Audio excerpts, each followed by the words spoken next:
Chapter 47. A Change of Colour. At first no one moved.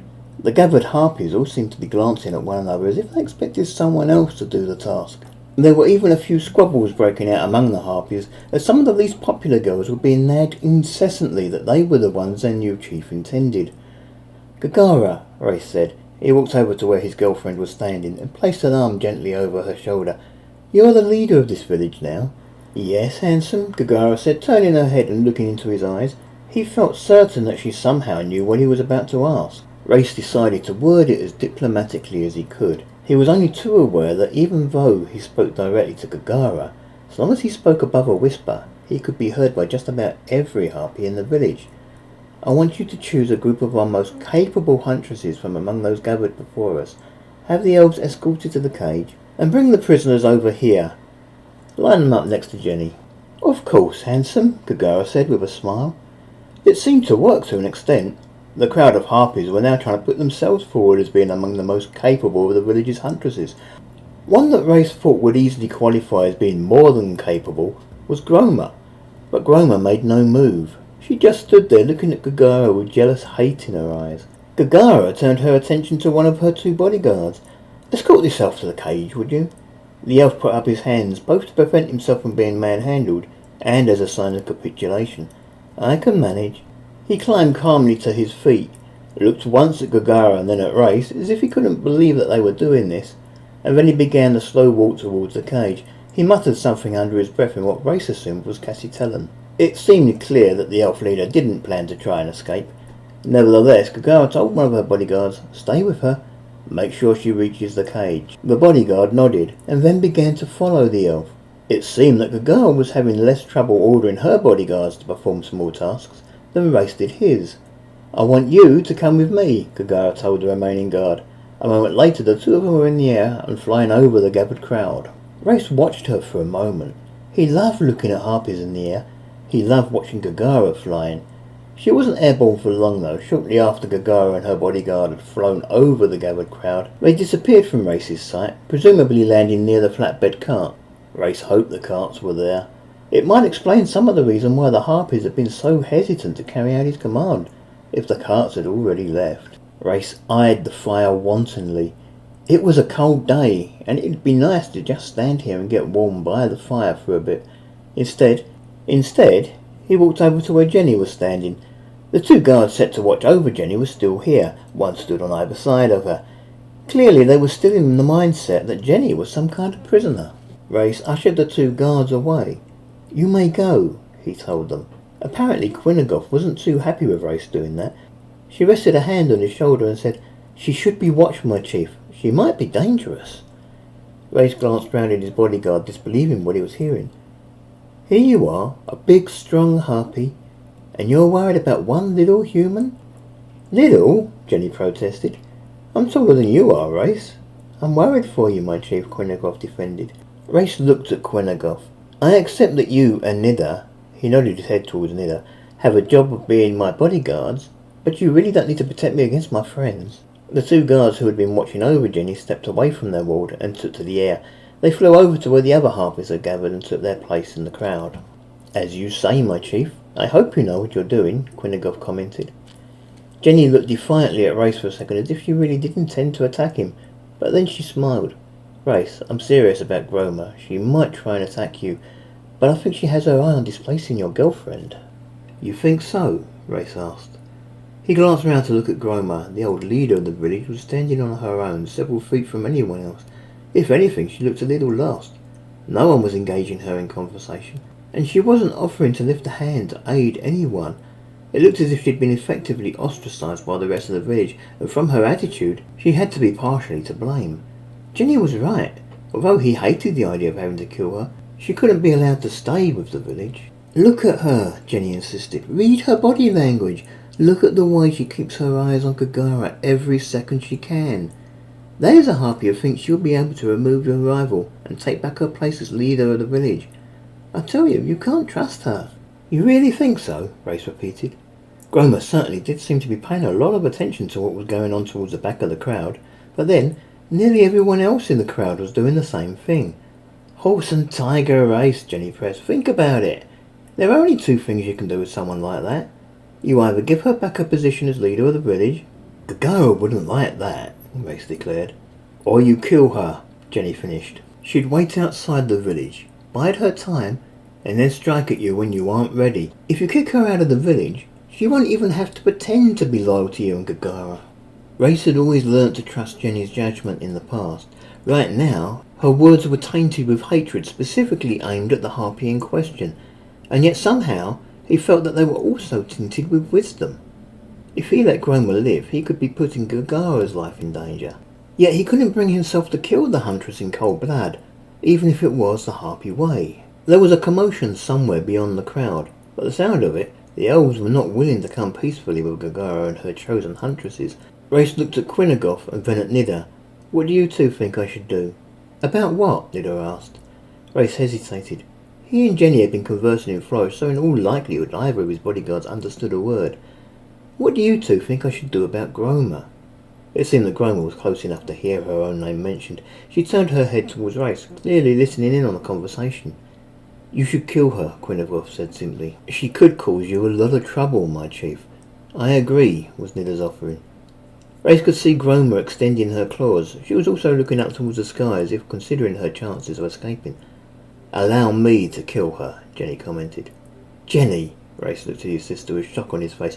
Jenni was one of the best fighters he had ever met, and yet she had always had a very soft heart. She must have been through a lot in the last few days for her heart to have been so hardened, for her to actually want to take the life of another. I'm serious, Reyes, Jenni told him. Groma is the latest in a very long line of evil characters I've encountered since Klemper had our parents murdered. Klemper did? Reyes said. That was the first he had heard the name implicated in the death of his family. Jenni continued. I can't abide the thought that the creatures who made me watch as she killed 3 of my friends, one after another, escapes from justice. Give her to me. I'll fight her one-on-one. And what do I tell your husband if you lose? Reyes asked. Do you really think I'd lose? Jenni countered. Reyes smiled. No, I have faith in you. He turned his attention to Groma and told her, Jenni here is challenging you to single combat. Will you accept? I heard, Groma commented. Why should I accept? What is in it for me if I win? She won't win, Jenni reiterated. She's a very capable huntress, Reyes told Jenni. She won't win, Jenni insisted. Reyes looked across at Groma. If you would prefer that the rest of the village thinks of you as a coward, then that is fine by me. That might work on someone with a weak mind, Groma called back, but no one can truly believe that a human stands much chance against a fully grown harpy huntress. So what are you scared of? Jenni yelled. Who said I was scared? Groma replied. I just want to know what I'm getting out of it. Reyes sighed and nodded. Very well. If you defeat Jenni, you will be my second. You will still take orders from Gagara and me, but for all intents and purposes you will otherwise be in control of the village again. I'll even have your 2 guards returned to you. Got to play to her greed, Jenni suggested. Quite, Reyes agreed. Groma didn't reply for almost a full minute. As she was standing there thinking about her options, a flight of harpies flew overhead, each of them carrying one of the elven slavers. Reyes counted 5 of them. That meant that the harpies had managed to capture them all alive. In that case I accept, Groma agreed. Reyes looked at Jenni. However confident he might be in her abilities, he was worried about her. It was too late to back out now. In the last week he had already lost one of his brothers. Was he now about to send his sister to her death too? If Greyforth ever found out about his role in his own sister's death, the young Duke would never forgive him. Reyes turned his attention back to the huntress. There was one more question he knew he had to ask. Want to fight melee or range? It seemed that Groma was new to the whole idea of dueling, but she asked, Am I choosing for both of us? I'm not choosing melee if she then chooses range. Whatever you choose, you are both bound by, Reyes assured the huntress. Then I choose melee, Groma said with a huge grin. As a huntress, Groma was an excellent shot with the bow, but if they both used ranged weapons, Groma couldn't take full advantage of her strength, and she probably assumed Jenni would be able to shoot her down before she could fly out of range. Reyes, on the other hand, was glad Groma had chosen melee. He had seen how Jenni used the sword. Good. He brought forth the sword from the hammerstone and handed it to his sister. There were waves of surprise from amid the harpies that they were still watching. This was the 2nd time, 3rd, considering the sudden sex change, that Reyes had displayed some use of magic. Reyes could even hear some of those gathered suggesting that he could be the second coming of Lammerwald. Hey, Grummer protested. That's hardly fair. Jenny has no claws, so I've given her my sword, Reyes said. Grummer looked on in stunned silence for a moment. She glanced helplessly at how short her claws were, in comparison to the sword that Jenny now carried. Quinagoff, Reyes said, give your spear to Grummer. But, Quinagoff began to protest. My chief. Do it, Reyes insisted. Quinagoff sighed loudly. She crossed the space between Reyes and Jenny to where Grummer was standing. She then threw her spear to the ground in front of the old leader before returning to Reyes' side. Happy? Reyes called. Better, Grummer replied. She bent down to pick up the spear. Good, Reyes accepted. Before the combat began, the crowd of harpies opened their ranks and let the human prisoners through. Gagara led the way on foot. She brought them over to where Jenny was standing and had them stand in a line. It was clear she was still thinking of them as her prisoners. It was also clear the prisoners didn't have much of a clue as to what was happening. Clearly some of them had been expecting the worst, but then they must have seen Jenny with the sword Reyes had just given her, and suddenly their eyes were filled with confusion. What's going on? It was the prince who spoke. Jenny and Grummer, Reyes pointed to the harpy in question, are about to fight. Her name is Carnelia, someone called. Her name is Jenny, Reyes replied tersely. Now stand there and enjoy, as your queen cuts down the one who imprisoned you. Queen? Jenny commented uncertainly. Then a change came over her, as she seemed to realise the truth of his statement. Jenny, the prince said, what are you doing? Are these creatures forcing you to fight for their entertainment? I'm sorry, my husband, Jenny replied. No, I'm not being forced. But this is something that has to be done. Seeing that Jenny was distracted, Grummer took to the air. She flew the short distance to where Jenny was standing and thrust the point of her spear at her, trying to force all of her strength into the blow. Jenny was more than capable, although momentarily distracted, and despite being out of practice for over a year, she ducked as Grummer flew overhead and stood again as the harpy went past, slashing upward with her sword. To Reyes, it looked like a lucky hit. Jenny's sword struck into Grummer's left thigh and then used the harpy's own momentum to cut a thick gash along the length of her leg. Clearly in pain, Grummer tried to land. Her wounded leg refused to take the pressure and gave way under her weight. Grummer stayed there for a moment, her spear ready to fend Jenny off. Jenny advanced slowly on the harpy. She appeared to be ready for nearly anything. Grummer's wound looked bad, but she could be faking it, trying to lure Jenny in closer. Jenny remained ready. Grummer waited until Jenny was 2 steps away from sword range, and then she launched herself back into the air. Again, she thrust down as she flew over Jenny's head. Once again, Jenny dodged the spear easily and lashed upwards. It was too easy. Grummer couldn't get the necessary height in such a short time, and Jenny pierced her in the stomach. Just a straight stab this time, but it was enough to do damage. Grummer let out a scream of surprise more than pain. She dropped her spear, but somehow managed to keep flying. She flew on over the huts towards the edge of the forest. It was soon obvious that she was now trying to flee for her life. Reyes was certain that with a wound like that, Grummer would probably be dead before nightfall, but he wasn't willing to take the risk. If Grummer lived, she was still a threat to the village and to his girlfriend. Though reluctant to do so, he ordered, "Kill her." It was an order Reyes didn't need to give twice. Grummer was flying away from the gathered crowd of harpies, but she was still in easy bow range, and some of those who had gathered for the meeting just happened to have their bows with them. More than a dozen arrows shot up into the air. The arrows were fired quickly, weren't well aimed, and only 3 of them struck their target. But in the end, only 1 was needed. An arrow struck Grummer squarely in the heart. The powerful harpy dropped from the sky like a heavy stone. Seeing that the threat was over and her target was no more, Jenny handed the sword back to Reyes. Reyes returned his sword to the ring. He looked briefly at Jenny and then at Gagara. He had just ordered his first execution, and he didn't like the feeling it had left him with. His heart was beating heavily, as if he'd been personally in danger. He was also feeling a bit sick. Reyes had personally killed so many enemies that he no longer experienced an adrenaline rush when he did so. Well, he could feel it now. He turned his attention to the line of humans. There were 11 of them, 6 men and 5 women. Prince Goti and Princess Alice stood together, just a little off-centre of the line. Many of the humans seemed to be wearing very flamboyant, even outrageous clothing, although it was quite ragged in places and very dirty. They were covered in splotches of mud, and the rain had only made things worse. In most cases they seemed to be very confused by what was happening. They looked at Reyes, Gagara, Quinagoff and Nida with fear in their eyes, and yet when they looked at Jenny and saw that she not only seemed to be free, but it looked like she was a friend of the harpy chief. Their eyes were wide with wonder. There were three in particular who refused to be scared by the proximity of any of the harpies. Prince Goatee and Princess Alice were two of them, and that didn't surprise Reyes. They had been brought up to hide their fear. Besides, seeing Jenni walking freely next to him, the two royals must have worked out who the male harpy really was by now. The third, who didn't show any sign of fear, was an older man. He had to be in his late 50s and was balding, except for a shock of white hair just above each of his ears. The man was wearing fancy street clothes which, like everyone else's, had gotten covered in mud and other stains during the last couple of days. Reyes didn't delay. He walked to where the prince was standing, Quingoff and Nida keeping pace with him, Jenni and Gagara following close behind. Then, when he reached the place where Prince Goatee was standing, Reyes knelt down before him. "I am your loyal servant, my king." Gagara looked at her boyfriend. She seemed a little uncertain of what she should do, and then she too knelt in the wet mud before the prince. Quingoff and Nida looked at each other uncertainly.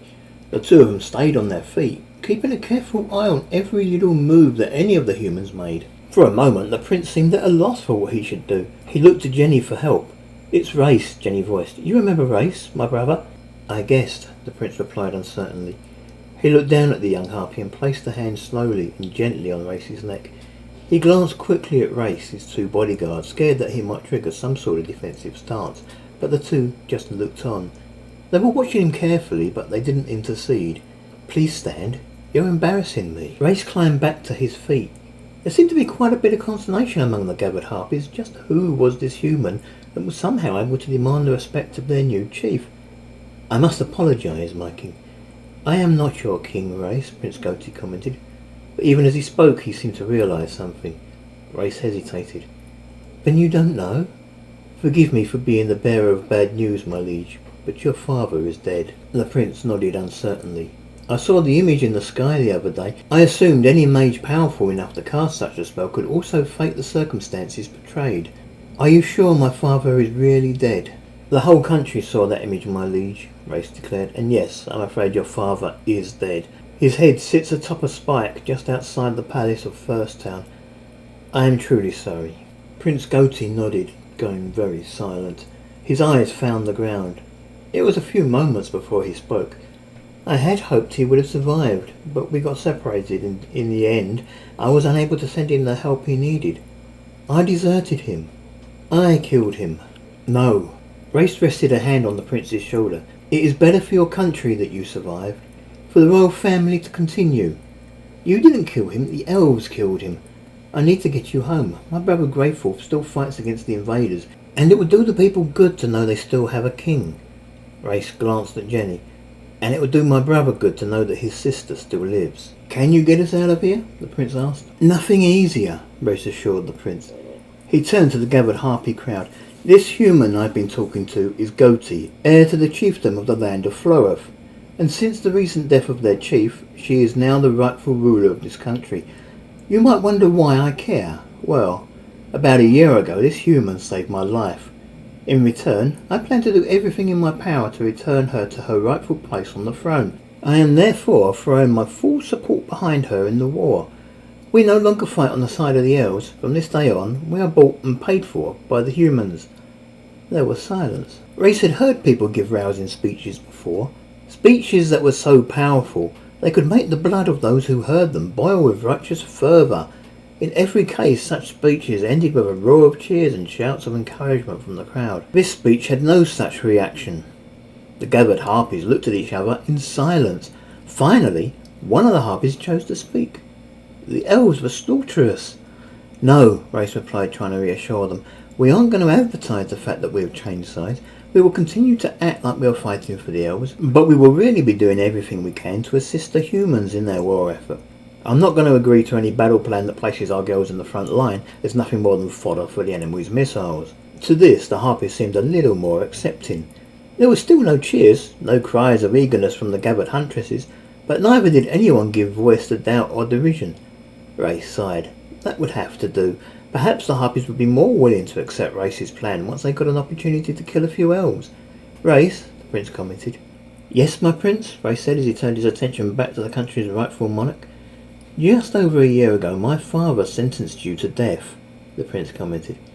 Yes, my liege, Reyes replied. Give me your sword, the prince insisted. Goatee, Jenni said, shocked. My king, Reyes asked worriedly. Show me your loyalty. Give me your sword, the prince insisted. I know you have one. I saw Jenni hand it to you. Reyes felt himself shiver a little with fear.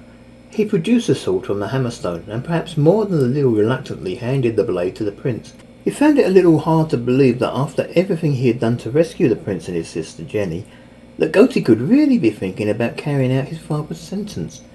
Any such action would likely sentence both Goatee and the other humans to death. The prince looked at the sword, and Reyes felt more than a little embarrassed that he hadn't bothered to clean the blood off of it. He hadn't really had a lot of opportunity, and a thick red stain covered part of the blade. My father sentenced you to death, Prince Goatee repeated. I, on the other hand, made you a slightly different promise. Did you, my king? Reyes said doubtfully. Reyes felt it best to be diplomatic. He didn't want to make any unreasonable claims of the new king. I don't remember. It was a hectic night, the prince agreed, but I do remember the promise, and I mean to keep it. I will admit I was expecting you to be older, should this day ever come. By rights, you should be at least 18. But then by rights, you should be human. I can wait, Reyes said.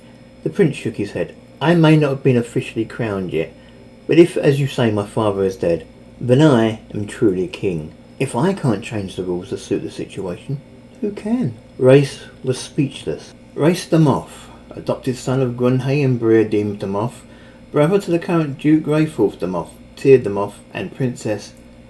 Make that Queen Jenni Borton. I hereby bestow upon you the right to bear arms against my enemies. I give you the right to lead soldiers into battle. He looked uncertainly at the gathered harpies as he continued. Whatever race those soldiers may be. Against my foes, and to fashion your own coat of arms if you wish one. From this moment on you are Sir Reyes de Moff, Knight of the Realm of Floreth, and loyal servant to the king. There was a moment of embarrassed silence, and then the prince handed the sword back to Reyes. I bestow upon you this sword with which to slaughter my enemies. May it serve you well. Thank you, my king, Reyes commented. He took the sword and returned it to the hammerstone. Then he took a step back from the prince and addressed the harpies. These humans are no longer prisoners. They are free to go where they wish. You may let go of them. If they wish it, we will let them accompany us to the north as our friends, and not our prisoners. There were a few disconcerted comments from some of the harpies. Many, it seemed, had thought they were going to be settling in here for the winter. I have plans in the north, Reyes explained. We fly into the Moth. I want us to leave as soon as we can. I want a village built and suitable for habitation before the first snows of winter begin to settle. Jenni said uncertainly. We can carry you, Reyes assured his sister. Manglos supplied the means. One of the other prisoners then stepped forward. It was the elderly man with the shocks of white hair.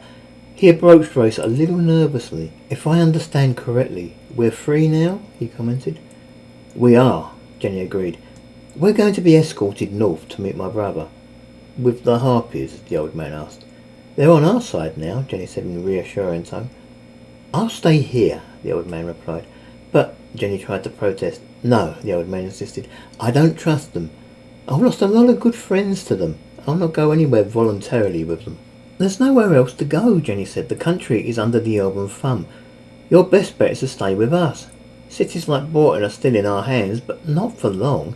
You could end up as a slave. Or worse, on some harpy's dinner table. Keep low, Reyes suggested. Try to head to Lufton. There's a resistance movement forming there. If you can find them, they might take you in. The old man looked at Reyes for a moment. He gave Reyes a tight-lipped smile and then turned away.